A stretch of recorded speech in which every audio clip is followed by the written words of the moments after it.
Alcibiade de Platon, suite. Socrate. Réfléchissons ensemble. Si tu ignores une chose et que tu saches que tu l'ignores, varieras-tu à ce sujet? Par exemple, la préparation des aliments.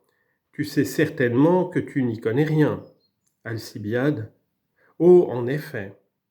Mais prétends-tu avoir une opinion à toi sur cette préparation et varies-tu à ce sujet, ou bien t'en remets-tu à celui qui s'y connaît? Assurément. Ou encore, si tu naviguais en mer, déciderais-tu s'il convient de tourner la barre en dedans ou en dehors? Et faute de le savoir, varierais-tu de sentiment? Ou bien, confiant ce soin au pilote, te tiendrais-tu tranquille? Je me fierais au pilote. Par conséquent, sur les choses que tu ignores, tu ne varies pas, si tu sais que tu les ignores. Non, sans doute. Eh bien, ne vois-tu pas que les erreurs de conduite résultent elles aussi de ce genre d'ignorance qui consiste à croire que l'on sait ce que l'on ne sait pas? Que veux-tu dire exactement? Quand nous entreprenons de faire une chose, n'est-ce pas que nous croyons nous bien connaître à ce que nous faisons? Oui. Lorsqu'on ne croit pas le savoir, on s'en remet à d'autres, certainement. C'est ainsi que les ignorants de cette catégorie évitent de se tromper. Ils s'en remettent à d'autres de ce qu'ils ignorent. En effet. Quels sont donc ceux qui se trompent? Assurément, ce ne sont pas ceux qui savent. Non, certes. Alors, si ce ne sont ni ceux qui savent, ni ceux des ignorants qui savent qu'ils ignorent, que reste-t-il sinon que ce soit ceux qui croient savoir ce qu'ils ignorent? Oui, vraiment, ce sont bien ceux-là. Voilà donc le genre d'ignorance qui est cause de tout ce qui se fait de mal, c'est celle-là qui est répréhensible. On lit en note. Socrate se donnait lui-même pour un ignorant. Il devait donc distinguer entre l'ignorance répréhensible et celle qui ne l'était pas. D'ailleurs, il n'avouait son ignorance que pour se faire instruire. Fin de note. Oui. Et plus les sujets en jeu sont importants, plus elle est malfaisante et honteuse. C'est bien vrai. Mais quoi?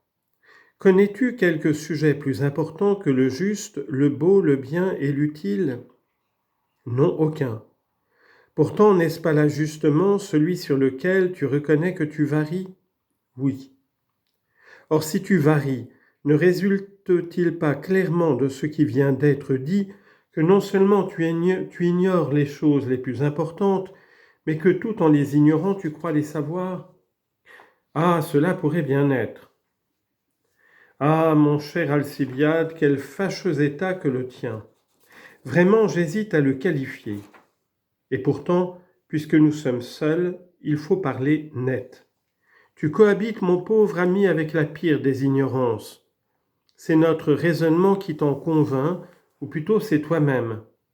Et voilà pourquoi tu te jettes dans la politique avant d'en être instruit. Ce mal d'ailleurs ne t'est pas particulier, c'est celui de la plupart de ceux qui traitent nos affaires, à l'exception de quelques-uns, comme peut-être de ton tuteur Périclès. On dit Socrate que s'il est devenu habile, ce n'est pas tout seul, mais parce qu'il a fréquenté beaucoup de gens habiles, Pythokylides, Anaxagore. Maintenant encore, à l'âge qu'il a, il se tient en relation avec Damon, justement pour cela. On lit en note. Pythoclides de Chéos, joueur de flûte renommé, passait aussi pour être un politique avisé. De même, le citariste Damon. Fin de note. Écoute, as-tu déjà vu quelqu'un d'habile en quoi que ce soit qui fût incapable de rendre un autre habile dans sa spécialité? Par exemple, celui qui t'a appris à lire le savait lui-même et t'a mis en état d'en faire autant, et avec toi tout autre à son gré. N'est-il pas vrai? Oui. Et toi, à ton tour, instruit par lui, tu seras en état d'en instruire un autre? Oui. De même le citariste, le maître de gymnastique? Assurément. La meilleure preuve du savoir de ceux qui savent n'importe quoi, c'est en effet d'être capable de faire qu'un autre le sache également. Je le crois. Eh bien, pour Périclès, peux-tu me dire qui a rendu habile, à commencer par ses fils? Qui il a rendu habile à commencer par ses fils? Quelle question, Socrate! Ces 2 fils ont été des niais. Et Clinias, ton frère, qu'a-t-il fait de lui? Clinias, une tête à l'envers. Mais si Clinias a peu de cervelle, et si les fils de Périclès sont des niais, toi du moins, pour quelle raison néglige-t-il ainsi de te former?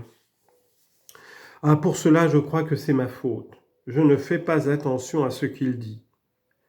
Alors, entre nous, entre tous les autres, cite-moi quelqu'un, athénien ou étranger, esclave ou libre, qui ait dû à ses relations avec Périclès d'être devenu plus habile, comme je le citerai moi, Pythagore, fils d'Isoloque, instruit par Zénon, et aussi Callias, fils de Calliadès.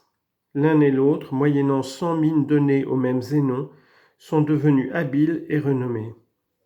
Par Zeus, je n'en connais pas. Passons donc. Mais pour en revenir à toi, quels sont enfin tes projets? Comptes-tu rester tel que tu es ou t'appliquer à quelque chose? Nous verrons cela ensemble, Socrate. Au reste, sur ce que tu viens de dire, je réfléchis et je suis d'accord avec toi. Oui, nos politiques, sauf quelques-uns, me semblent des gens incultes. Et quand veux-tu conclure? C'est que s'ils étaient cultivés, celui qui se proposerait de rivaliser avec eux devrait s'instruire et s'exercer avant d'affronter de tels athlètes. Au lieu de cela, puisqu'ils viennent sans la moindre préparation nous faire de la politique, quel besoin de s'exercer ou de se fatiguer à s'instruire? Quant à moi, je suis bien sûr qu'en fait d'aptitude naturelle, je vaux bien mieux qu'eux. Quels propos, cher ami, comme ils conviennent peu à un homme si beau et si bien doué.